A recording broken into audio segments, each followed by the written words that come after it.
सोहा को अपनी ज़िंदगी में काफ़ी ज़्यादा तकलीफ़ें बर्दाश्त करनी पड़ी हैं क्योंकि जैसा कि आपने देखा कि उसने ज़िमल की सारी ज़िम्मेदारी अपने सर ली हुई थी और कहा था कि नहीं, वही उसका ध्यान रखेगी, जिसकी वजह से ज़ावियर काफ़ी ज़्यादा मुत्तमिन था। और वो सोहा की काफ़ी तारीफ़ भी कर रहा था कि वाक़ई में तुमने बहुत अच्छे तरीके से ज़िमल को सँभाला हुआ है और मैं इस चीज़ के लिए काफ़ी हैरान हो रहा हूँ।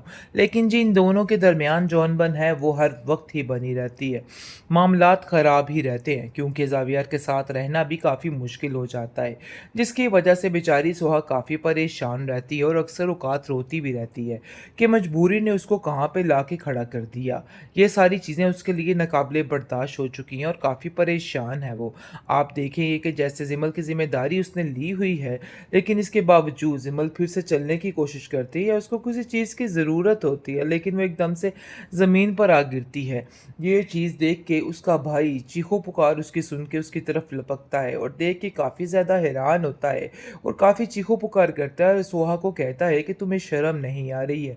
तुमने कैसे मेरी बहन की ज़िम्मेदारी ली थी और देखो उसका आज क्या हाल है। वो आगे से उसको जैसे ही पकड़ने की कोशिश करती है, वो उसको धिक्का देके पीछे कर देता है और कहता है कि खबरदार, तुमने मेरी बहन को अब हाथ लगाने की भी जुर्रत की। लेकिन ज़िमल उसको आहिस्ता से समझाएगी कि सोहा ने मेरा बहुत साथ दिया है, इसलिए उस पर बिला वजह चिल्लाने की कोई भी ज़रूरत नहीं है। लेकिन फ़िलहाल मामला काफ़ी ज़्यादा ख़राब और तकलीफ़ दे नज़र आ रहा है क्योंकि ज़िमल की जो हालत है ना, उसको देख के उसका भाई बिल्कुल बेइख्तियार हो चुका है और उसको खुद कुछ समझ नहीं आ रही कि वो क्या करे। और जैसे ही सोआ जाती है अपनी सास के पास और जाके वहाँ पे रोने लग जाती है उसके गले और कहती है कि हमारी ज़िंदगी क्या से क्या हो गई।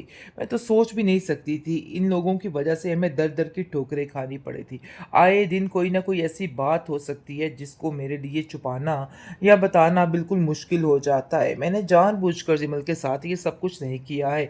जो कुछ भी हुआ है सिर्फ़ और सिर्फ़ बाय चांस हुआ है। लेकिन इस बात को समझने के लिए ज़ावियार को ज़रूरत की समझ नहीं आ रही। मतलब ये उसको बिल्कुल समझ नहीं आ रही है और वो समझ ही नहीं रहा मेरी बात को।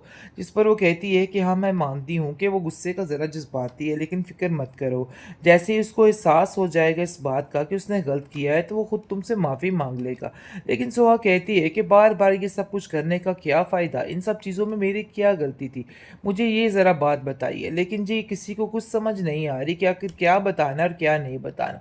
हर बात में ज़ावियार को समझ आ जाएगी और वो आकर इससे माफ़ी भी माँग लेगा और कहेगा कि मुझे माफ़ कर दो। लेकिन फ़िलहाल सोहा से उसका ये रवैया बिल्कुल भी बर्दाश्त नहीं हुआ और उसका दिल काफ़ी ज़्यादा तकलीफ़ में आ जाता है और वो कहती है कि आखिर ऐसा मेरे साथ कैसे हो सकता है? दूसरी तरफ ज़रका का फ़ोन आता है अपनी माँ को और वो कहती है कि मेरी बात ज़हन में रखना कि बहुत जल्द आपकी सोहा आपके हाथों से निकलने वाली है। जैसे अब ज़ावियार की तारीफ़ें करती है ना, तो वो कभी भी उससे दूर नहीं रहेगी। देख लेना अपने हाथों पे उसको लेकर ही रहेगी। मेरी बात लिख के रख ले। जिस पर उसकी माँ कहती है कि तुम होश के नाखून क्यों नहीं लेती? किस किस्म की फ़ज़ूल बातें कर रही हो? अरे इस तरह की बातें करके अपना भी जी जलाती हो और मेरा भी जी जलाती हो। ऐसा कुछ भी नहीं है। तुमने आखिर क्या समझ रखा है उसको? वो बहुत नेक और बहुत ज़्यादा पुरवकार लड़की है। तुम उसके बारे में इस तरह की बात नहीं कर सकती और मैं बिल्कुल भी बर्दाश्त नहीं करूँगी। जिसको सुनकर बहुत ज़्यादा गुस्से में आ जाती है और वो फिर से फ़ोन पटक कर मार देती है और कहती है कि मैं अब आपसे बात ही नहीं करूँगी क्योंकि आप जब भी कोई बात करती हैं, आप उसी की ही तारीफ़ करती हैं और मेरी हर बात को झुठला के रख देती हैं। हालाँकि मेरी किसी बात में कोई गलत बात नहीं होती, बल्कि हर चीज़ में सच्चाई ही होती है। लेकिन उसके बावजूद आपको मेरी हर बात कड़वी लगती है और आपको अपनी सोहा जो है वो बेहतरीन लगती है। लेकिन याद रखिएगा, सोहा जब आपको छोड़ के गई ना इसने, तो फिर आपको होश आएगी कि आपने क्या खोया और क्या पाया है। अभी आपको इन सब बातों की समझ नहीं आ रही। सोहा को अपनी ज़िंदगी में काफ़ी ज़्यादा तकलीफ़ें बर्दाश्त करनी पड़ी हैं क्योंकि जैसा कि आपने देखा कि उसने ज़िमल की सारी ज़िम्मेदारी अपने सर ली हुई थी और कहा था कि नहीं, वही उसका ध्यान रखेगी, जिसकी वजह से ज़ावियर काफ़ी ज़्यादा मुत्तमिन था। और वो सोहा की काफ़ी तारीफ़ भी कर रहा था कि वाक़ई में तुमने बहुत अच्छे तरीके से ज़िमल को सँभाला हुआ है और मैं इस चीज़ के लिए काफ़ी हैरान हो रहा हूँ। लेकिन जी इन दोनों के दरमियान जो अनबन है वो हर वक़्त ही बनी रहती है।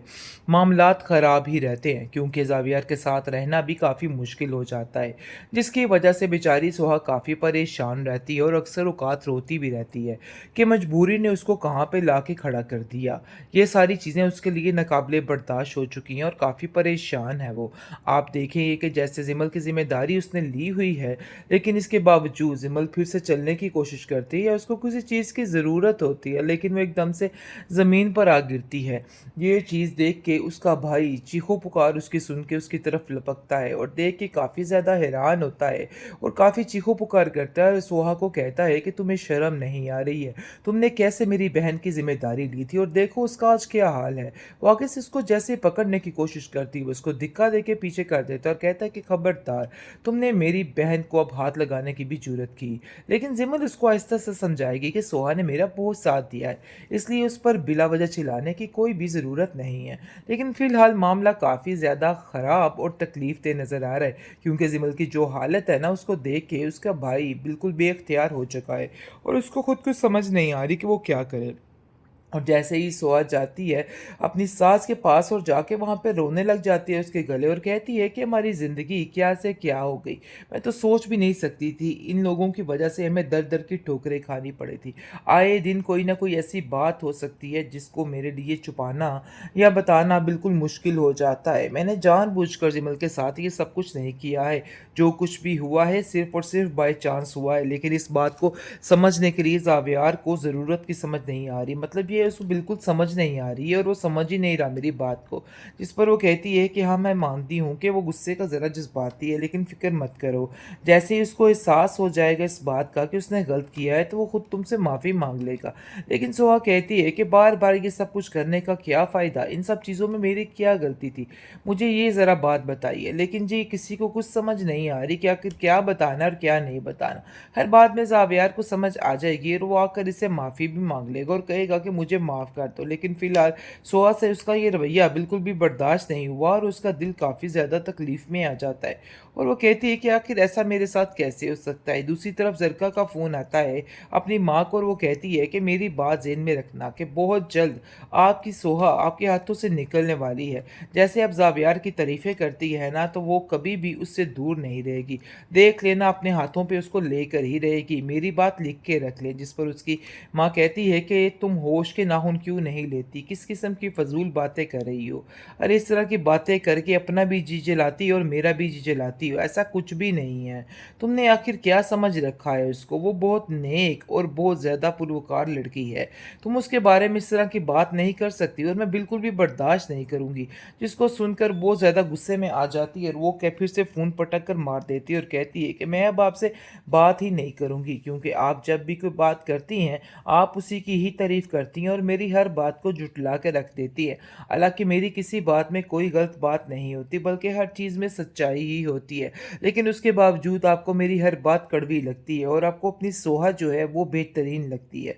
लेकिन याद रखिएगा, सोहा जब आपको छोड़ के गई ना इसने, तो फिर आपको होश आएगी कि आपने क्या खोया और क्या पाया है। अभी आपको इन सब बातों की समझ नहीं आ रही।